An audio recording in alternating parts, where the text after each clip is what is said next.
क्योंकि एक जनप्रतिनिधि का धर्म बनता है कि जीतने के बाद वो जनता की समस्याओं का ध्यान दे और समाधान करे। आज जैसा कि इस क्षेत्र के अंदर ऐसे भी प्रतिनिधि आए जिन्होंने कभी मुंह भी नहीं दिखाया, लेकिन हमने उनको जीता कर भेजा। अभी जैसा श्री राम जी उद्बोधन दे रहे थे तो मुझे याद आ गया कि यहाँ पर रामनिवास जी मिर्जा आए थे, हमने नागौर से आए, जीता कर भेजा और वापस कभी उन्होंने 5 साल में एक बार बालोतरा आए थे, एक दिन आधा दिन और आधा दिन बाड़मेर, उसके बाद में कभी वापस नहीं आए।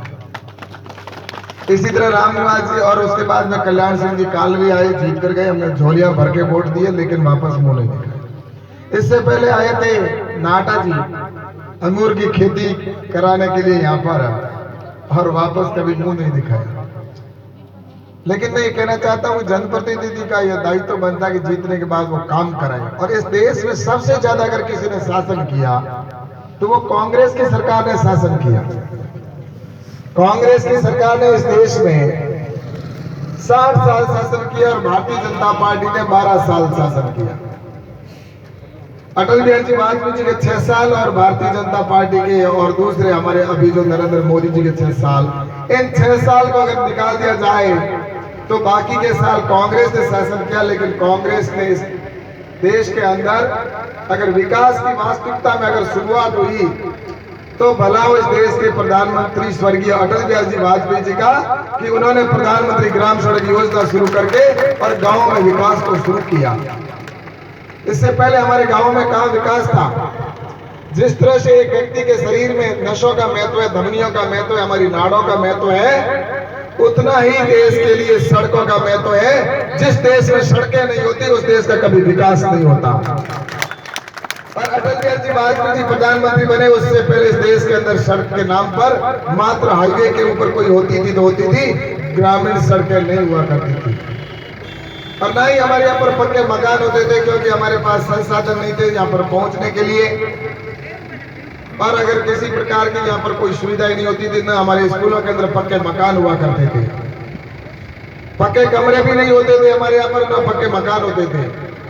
स्कूल के अंदर मैं जानता हूँ, मैं जब पढ़ता था तो जाल के नीचे पहली और दूसरी कक्षा में पढ़ा और एक झोंपड़े के अंदर 5वीं कक्षा के बच्चे पढ़ते थे।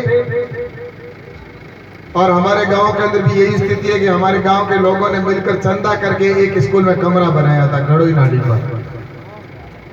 उससे पहले सरकार पैसा नहीं देती थी गांवों में स्कूलों के अंदर भी कमरा बनाने का। पढ़ाई तो बहुत दूर की बात है। और स्कूलों के अंदर कक्षा 5वीं स्कूल या 5वीं स्कूल तक की स्कूलें भी नहीं होती थी। और स्कूलों के अंदर पहली बार अगर हर पंचायत पर स्कूल बनाने का अगर किसी ने काम किया और कमरा देने का काम किया तो भैरव सिंह जी मुख्यमंत्री बने, उन्होंने देना शुरू किया। और उसके बाद में 5 साल अशोक जी गहलोत की सरकार आई, किसी प्रकार के स्कूलों को कर्मोन्नत नहीं किया। और उसके बाद में फिर वसुंधरा जी की सरकार बनी तो हर पंचायत में उन्होंने 10वीं स्कूल खोली।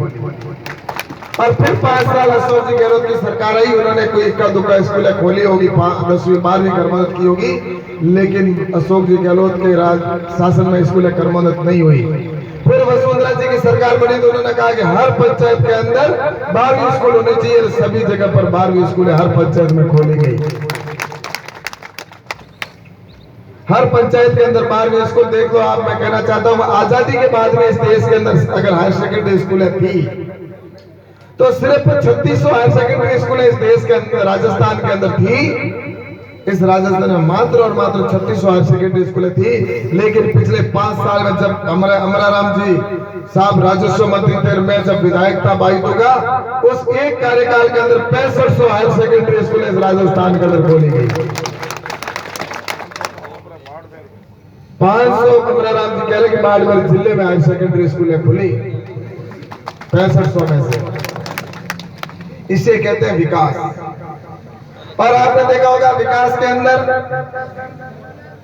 आज 10 साल दुर्भाग्य से अटल जी के बाद अटल जी ने जिस तरह से गांवों के अंदर किसान क्रेडिट कार्ड प्रारंभ किया, केसीसी जो हमें मिलती है तो अटल जी ने शुरू की। फिर किसानों के लिए फसल बीमा नीति अगर किसी ने लागू चालू की तो वो हमारे प्रधानमंत्री अटल बिहारी जी वाजपेयी जी ने शुरू की। दुर्भाग्य से सरकार बदली और मौनी बाबा हमारे प्रधानमंत्री बने। 10 साल मनमोहन सिंह जी ने शासन किया। और उसके बाद मैं आपको कहना चाहता हूं कि आज नरेंद्र मोदी जी की सरकार बनी तो उन्होंने उस अंतिम व्यक्ति की चिंता की जो कभी कभी किसी के सामने मांग नहीं करता। हम देखते हैं यहाँ पर सभा के अंदर कई बार जाते हैं तो कुछ 5-7 लोग होते हैं जो मांग करते हैं कि हमारी ये होना चाहिए, वो होना चाहिए, और उसके तो काम हो जाता है क्योंकि वो मांग कर ले लेता है। लेकिन सभा के अंदर ऐसे 80-90% लोग होते हैं, वो सिर्फ अंतिम पंक्ति के रूप में बैठे रहते हैं। वो यही सोचते हैं कि जब दूसरे का होगा कभी तो हमारा भी हो जाएगा। वो कभी बोलकर नहीं कहते। ऐसे लोगों को अगर किसी ने काम किया है अंतिम व्यक्ति का, तो वो हमारे प्रधानमंत्री नरेंद्र मोदी जी ने ऐसे लोगों का काम किया, जिसका हम आप सबको पता। उन्होंने एक नारा दिया, सबका साथ और सबका विकास। और आपने देखा होगा इस गांवों के अंदर शौचालय, जहाँ हमारी बहन बेटियां रात का इंतजार करती थी कि कब मैं रात होगी, कब मैं सोच जाऊंगी, क्योंकि दिन में जिस तरह से वो सोच जाती थी, कभी झाड़ी का सहारा, कभी किसी पेड़ के, किसी बाढ़ के पीछे बैठती थी, तो कोई व्यक्ति दूर से आता था तो 10 बार उठती थी, बैठती, अपनी इज्जत को बचाती थी। उस बहन की और जो बुजुर्ग थे वो धूप के अंदर, सर्दी के अंदर धूप का इंतजार करते थे कि जब धूप होगी तो मैं सोच जाऊंगा। और उस बुजुर्गों का और उस माता बहनों का अगर इज्जत को बचाने का किसी ने काम किया तो देश के प्रधानमंत्री माननीय नरेंद्र मोदी जी ने घर घर शौचालय बनाकर उन बहनों को इज्जत देने का काम किया। गाँव के अंदर आप और हम सब जानते हैं जिस तरह से हमारी बहन बेटियां रोटी बनाती थी। जब बरसात के अंदर लकड़ी गीली होती थी, उस समय मेहमान आते, कोई भी आता तो अपनी बहन बेटी अपने को खाना बना कर देती थी। उसके आंखों में आंसू आते थे, उसके बावजूद भी वो उठ तक नहीं करती थी, हमें खाना खिला कर देती थी। उस बहन के आंसुओं को अगर किसी ने पहुंचने का काम किया तो प्रधानमंत्री माननीय नरेंद्र मोदी जी ने उज्ज्वला गैस योजना के तहत गाँव में गैस कनेक्शन पहुंचाने का काम किया। पहले किसी ने गैस के कनेक्शन क्यों नहीं पहुंचाया और पहले किसी ने शौचालय क्यों नहीं खोले, इसका जवाब वो कांग्रेस की सरकार देगी। क्यों 60 साल हमारे देश के जनता के खराब किए। और आज गरीब व्यक्ति का पक्का मकान बनाने का सपना अगर किसी ने पूरा किया तो प्रधानमंत्री आवास योजना के तहत घर घर गाँव में कच्चे पक्के मकान बनाने का काम नरेंद्र मोदी जी ने किया। आज गाँवों के अंदर लाइट नहीं थी, इस देश के अंदर 75% गाँवों के घरों के अंदर लाइट नहीं थी। लगभग 63% घरों में लाइट नहीं थी। और इस बाड़मेर जिले के अंदर मात्र 18% घरों के अंदर लाइट थी, बाकी बाड़मेर जिले में लाइट नहीं थी। आज दीनदयाल ग्राम ज्योति योजना के तहत प्रधानमंत्री जी ने सब घरों के अंदर लाइट पहुंचाने का काम दीनदयाल ग्राम ज्योति योजना के तहत किया। उन्होंने ये नहीं कहा कि ये कांग्रेस का घर है, ये बीजेपी का घर है, ये हिंदू का घर है, ये मुसलमान का घर है। उन्होंने पूरे देश को परिवार माना और परिवार मानकर काम किया। और कांग्रेस ने 60 साल सिर्फ गरीब का मजाक उड़ाने का काम किया। कभी भी कोई गरीब के झोंपड़े के आगे खड़े होकर फोटो खिंचाना और उसके साथ में भोजन करके ये कहना कि मैंने उसके साथ में गरीब के साथ बैठकर झोंपड़े के अंदर खाना खाया। अरे खाना खाने वाला बड़ा नहीं होता है, गरीब का निवाला लेने वाला नहीं, गरीब को निवाला देने वाला बड़ा होता है। और इस कोरोना के अंदर आपने देखा होगा नरेंद्र मोदी जी ने, आपने लॉकडाउन लगा हुआ था उस समय, टीवी पर आकर कहा कि पूरा देश मेरा परिवार है। और उन्होंने इस बात की चिंता की कि मेरे परिवार का कोई व्यक्ति रात को भूखा नहीं सोए। और उन्होंने खाद्य सामग्री निःशुल्क देने का काम प्रधानमंत्री नरेंद्र मोदी जी आज तक कर रहे हैं। ये होती है काम कराने की इच्छा शक्ति। इस तरह से देश के अंदर आज विकास हो रहा है। प्रधानमंत्री जी नेतृत्व में देश आगे बढ़ रहा है। आपने मुझे जीता कर यहाँ से भेजा। मेरे लिए पहला अनुभव था कि मैं सांसद के रूप में पहली बार गया और मेरे लिए पहली बार मंत्री बनने का भी अनुभव था। और मैं जब वहां गया तो मैंने ये महसूस किया कि मेरी क्षेत्र की जनता ने मेरे ऊपर इतना बड़ा भरोसा किया और मेरे प्रधानमंत्री जी ने आज देश की 70% आबादी किसानों की और किसान कल्याण मंत्रालय की जिम्मेवारी दी है। तो बहुत सोच समझ के दी है और बहुत बड़ी जिम्मेवारी, उसको मैं कैसे निर्वहन करूं। और इसको लेकर मैंने 1 महीना तक हमने मीटिंग की, मंथन किया हमारे कैबिनेट मंत्री तोमर साहब ने।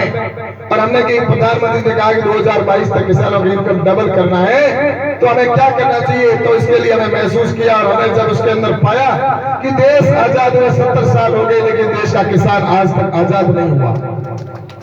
आज किसान अपने उत्पादन को मंडी के बाहर नहीं बेच सकता था, ये कानून बना हुआ था।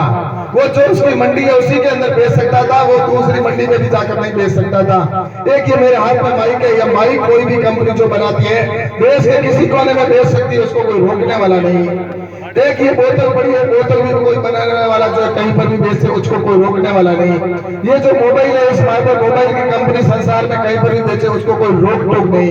लेकिन मेरा धरती पुत्र अन्नदाता मेहनत कश के साथ रात दिन तपस्या करता, मेहनत करता, सांप बिच्छुओं के बीच में काम करके और फसल को पका कर ले जाता है, तो उसको बेचने का अधिकार उसको इस बात का नहीं है तुम मंडी के बाहर नहीं बेच सकते। पर वही आड़ती जो रात दिन अपने को सिर्फ फिक्स मिले हुए होते थे और वही बोली लगाकर हमारे से उत्पादन को औने पौने भाव के ऊपर खरीदते थे।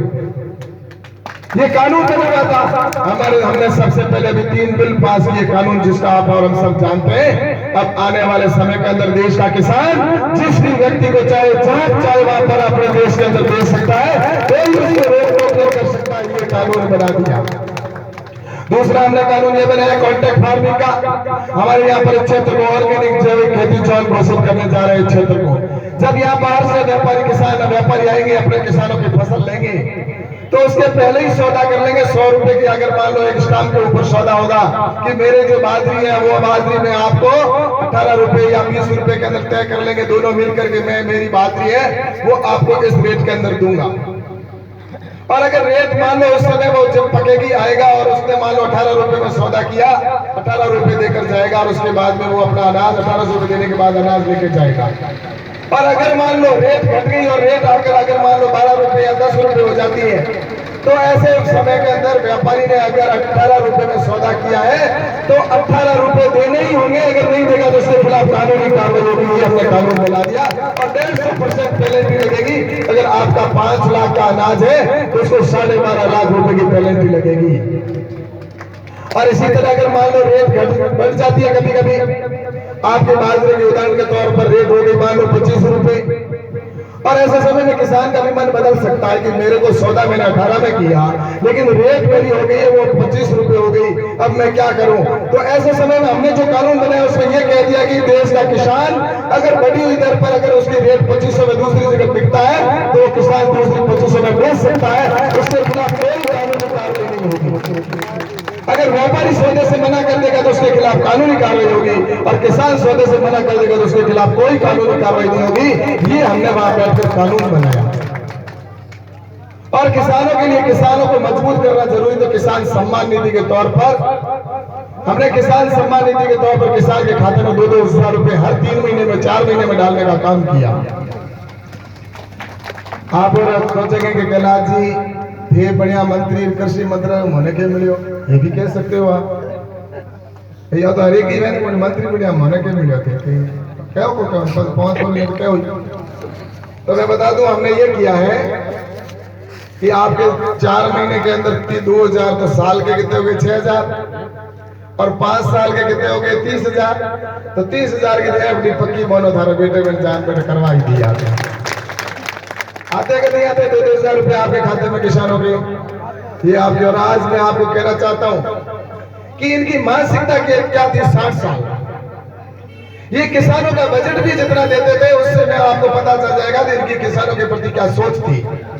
कृषि का टोटल मिलाकर जो बजट होता था उस समय कांग्रेस के समय के अंदर 2009, 10, 11 का आप बजट उठाकर देखना 12,000 या 13,000 करोड़ रुपए पूरे देश का बजट होता था। लेकिन आज मुझे कहते हुए खुशी होती है कि इस साल का किसानों का जो बजट है वो 1,37,000 करोड़ है। उनसे 10 गुना अधिक, 10% नहीं 10 गुना अधिक। जहां उनका सिर्फ 13,000 करोड़ रुपए होता था, आज नरेंद्र मोदी जी के शासन के अंदर पिछले साल दिया था 1,32,000 करोड़ और इस बार दिया 1,37,000 करोड़।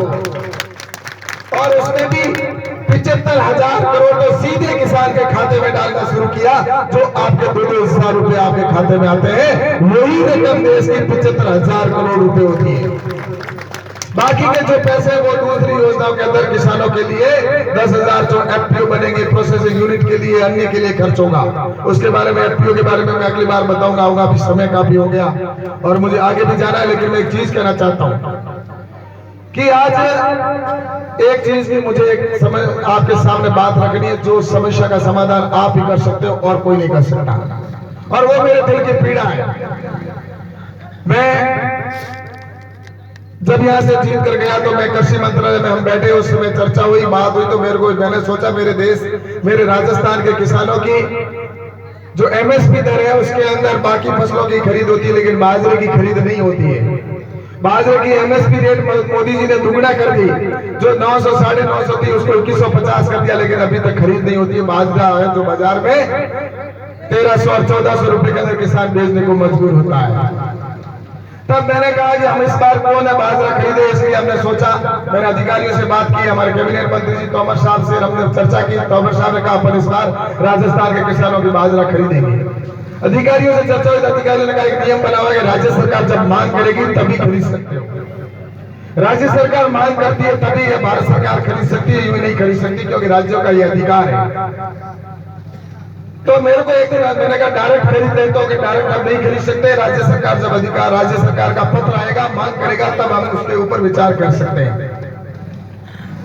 तो मैंने अशोक जी गहलोत एक दिन मुझे किसी कार्यक्रम में मिले, मैंने कहा अशोक जी इस बार हमने बाजरा खरीदने का मानस बनाया भारत सरकार ने, अगर आप पत्र भेजेंगे तो हम बाजरा अवश्य खरीदेंगे। अशोक जी ने कहा हाँ ठीक है, मैं आपके इस बार पत्र भेजता हूँ, बाजरा आप खरीदोगे तो। और उसके बाद में मैंने उनके कांग्रेस के कई मंत्री मिले, उनको भी मैंने, उनके नुमाइंदों को भी कहा, कई विधायक भी मिले, उनको भी कहा, मैंने कहा पत्र भिजवाओ, इस बार बाजरा खरीद लेंगे। लेकिन मुझे बड़े दुख के साथ में कहना पड़ रहा है कि पिछले 6 महीने से मैं उनके थोड़े कर रहा हूँ, रिक्वेस्ट कर रहा हूँ, उसके बावजूद भी उन्होंने ये राजस्थान के किसानों के हित के लिए 2150 में बाजरा खरीदे, इसकी उन्होंने पत्र तक नहीं लिखा, उन्होंने चिट्ठी भी नहीं लिखी। क्या फर्क पड़ जाता अगर वो चिट्ठी लिखते तो बाजरे किसानों की 2150 में बिकती। लेकिन इन लोगों की ऐसी मानसिकता है कि वो कभी किसान का कल्याण नहीं चाहते। जिनका बजट ही सिर्फ 13,000 करोड़ होता था, वो कब किसानों का भला चाहेंगे। इसलिए आपसे कहना चाहता हूँ, चाहते हैं कि नहीं चाहते हैं आप किसानों की बाजरा 2100 में खरीदा जाए? आज खड़े करके मुझे कहो कि हाँ हम चाहते हैं कि 2150 में बाजरा खरीदा जाए। सारे जो भी चाहते हैं, अगर चाहते हैं तो आने वाले 5 तारीख को भारतीय जनता पार्टी के प्रत्याशी और हमारे जो बहन है ललिता और जिला परिषद के सदस्य कालूबाई साहब को जीता कर अगर भेजेंगे तो मैं आपको कहना चाहता हूं कि ये वोट की चोट जब उनको लगेगी तो झट मराकर उनको भारत सरकार के पत्र लिखना पड़ेगा। या मैं दावे के साथ में कहता हूं, वो सिर्फ आपके हाथ में है। अपने स्वयं के हित के लिए मैं आपसे निवेदन करना चाहता हूं। आज से 2 साल पहले इनकी सोच बताना चाहता हूँ, किस तरह से धोखा करते हैं। अगर कोई पहले सड़क की मांग करता था, सिर्फ गुमराह करना, सड़क की मांग करते थे चोर आ जाएंगे, और अगर हड़क बन गई तो कहते चोर पकड़ने से हड़क सड़ गई तो पक बोला करता वो करता ऐसे गुमराह करके। और अभी पहले क्या करते थे, अभी कर दिया इन्होंने 2 साल पहले ये जब सरकार बनी राजस्थान की, तो वो एक वादा करके गई 1 2 3 4 10 दिन में किसानों का संपूर्ण कर्जा माफ हो गया। जो 50 हजार वसुंधरा जी ने किए थे वही थे, उसके बाद में किसी का कर्जा माफ नहीं किया। और युवाओं को कहा था कि हम 3500 रुपए बेरोजगारी भत्ता देंगे। युवा ने सोचा मजा आ गया, अपने तो 3500 रुपए जेब में टेक और मजा घूमो, के फर्क पड़े। अपने तो वोट तो धड़ाधड़ अशोक जी ने, कांग्रेस ने ले लिया। किसी ने लिए हो तो मेरे को भी बताओ, मैं भी अपने कार्यकर्ताओं को कहूंगा उसी रास्ते वो भी जाए, हो सकता है उनको 3500 रुपए मिल जाए। मिले हुए तो कह दो हाँ ना मिले हुए। ये 60 साल तक इन लोगों ने किया। एक बार क्या हुआ मैं बताऊं, एक मुर्गी थी, सोने का अंडा देती थी, रोज 1 देती थी। उसके मालिक ने सोचा कि ये 1 देती है पूरे, मैं तो 7 निकाल दूं तो काम ठीक है। उसने क्या किया, उसका गला काटा और उसके अंदर हाथ डाला तो 1 भी नहीं निकला। अपन गए थे 2 लाख लेने के लिए और 13,700 मिल रहे थे, वो भी गंवा दिए। कोई तो इसलिए मैं आपसे कहना चाहता हूं कि छोटी मोटी बात हमें ऐसी पार्टी को वोट देना है जो राष्ट्रवादी विचारधारा की पार्टी और काम में विश्वास रखती हो। जैसे तो वोट का बहुत बड़ा कीमत है, चाहे वो सरपंच का हो, चाहे वार्ड पंच का हो, चाहे एमपी का हो, सबकी कीमत एक बराबर होती है। लेकिन वो सही जगह पर लगे तब तो देश का एक बार विकास हो जाता है, और वही गलत जगह लगे तो देश का विनाश भी हो सकता है।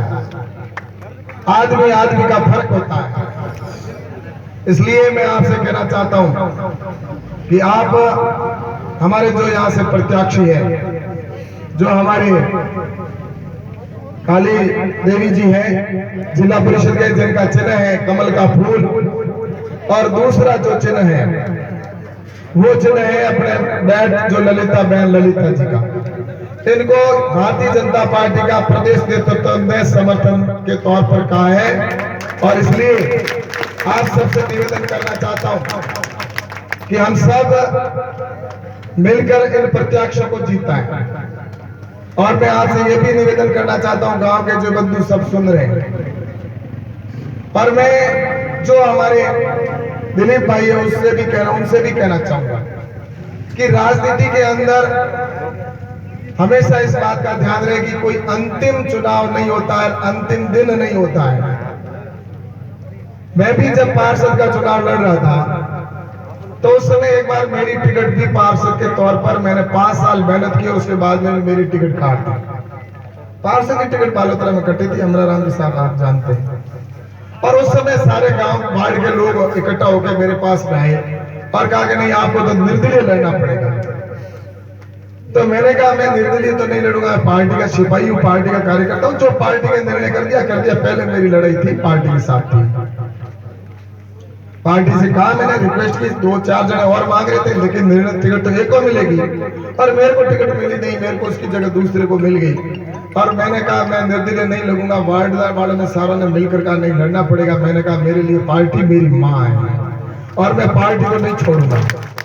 और मैंने उस समय निर्दलीय का न लेकर और मैंने पार्टी के प्रत्याशी के साथ में खड़ा रहकर और दूसरे वार्डों में भी जाकर मैंने मेहनत की और उस बार बोर्ड जो है वो भारतीय जनता पार्टी का बना और प्रत्याशी भी भाजपा का जीता। और मैं अगर उस दिन अगर निर्दलीय चला गया होता तो आज इस जगह पर नहीं होता, क्योंकि मेरे ऊपर उस दिन दाग लग जाता। फिर लोग हमेशा मेरे ऊपर वो दाग लगाया, वही कहते कि ये पक्का सिपाही नहीं है।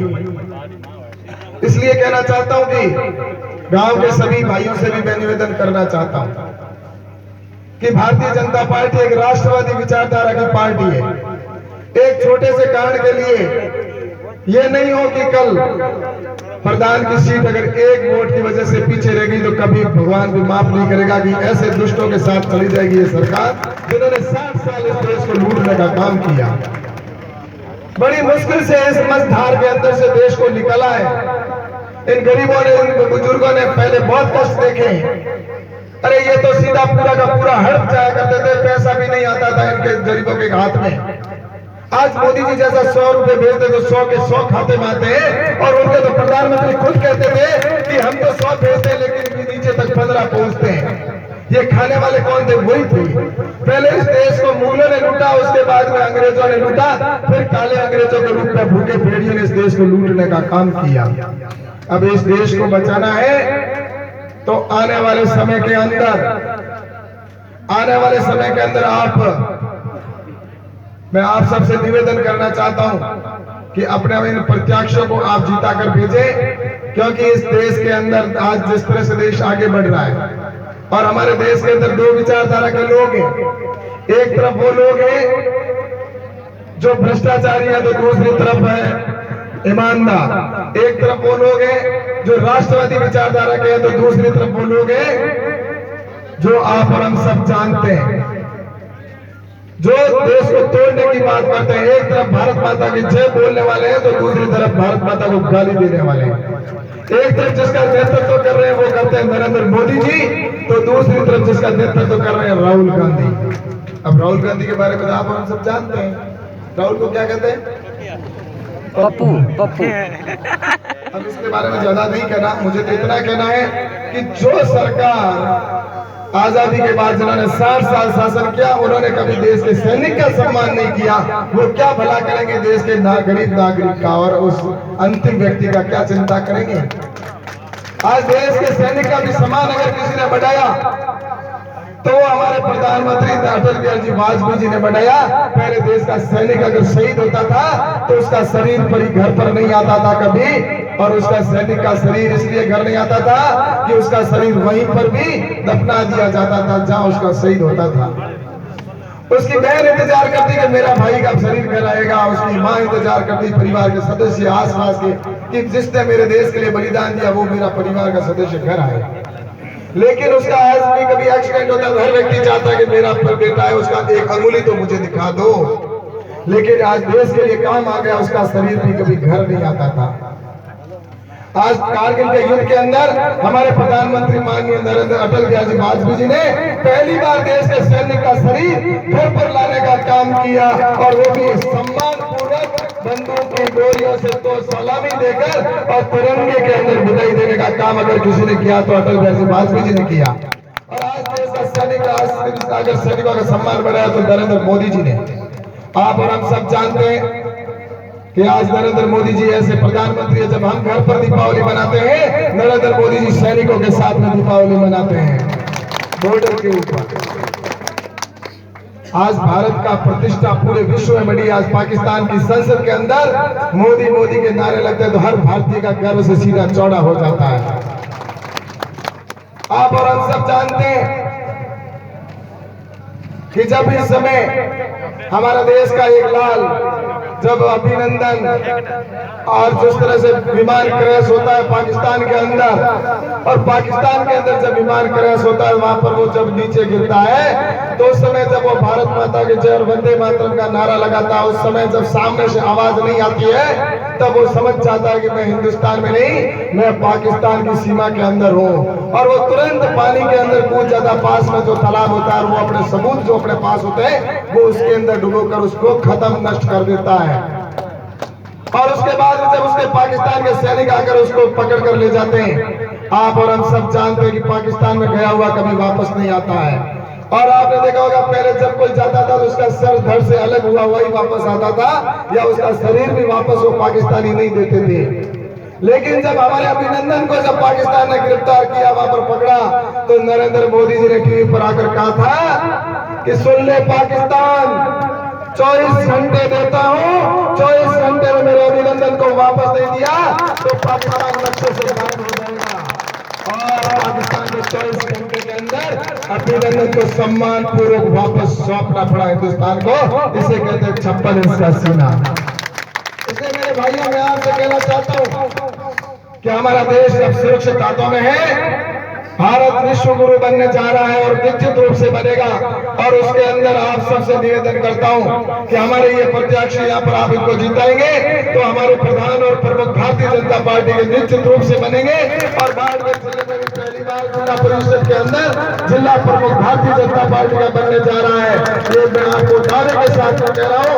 और निश्चित रूप से जिस तरह से माहौल बना हुआ है, मैं सब जगह मीटिंग कर रहा हूँ, करके आ रहा हूँ, तो निश्चित रूप से बनेगा। उसमें हमारा भी प्रतिनिधि यहाँ से जीत के जाए और उसमें उसका वोट लगे और वो अपनी समस्याओं का वहां पर जाकर रखे।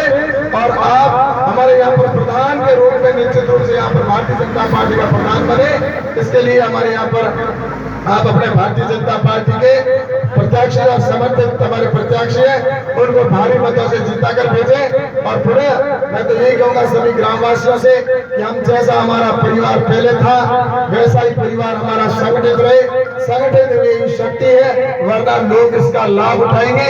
इसलिए संगठित होकर पूरा परिवार एक होकर भारतीय जनता पार्टी का चुनाव लड़े और लड़कर आने वाले 1 तारीख को भारतीय जनता पार्टी के प्रत्यक्ष और समर्थित प्रत्याशियों को जीता कर भेजे। ऐसा निवेदन करने और आपको भलावन देने के लिए मैं आपके बीच में आया हूँ।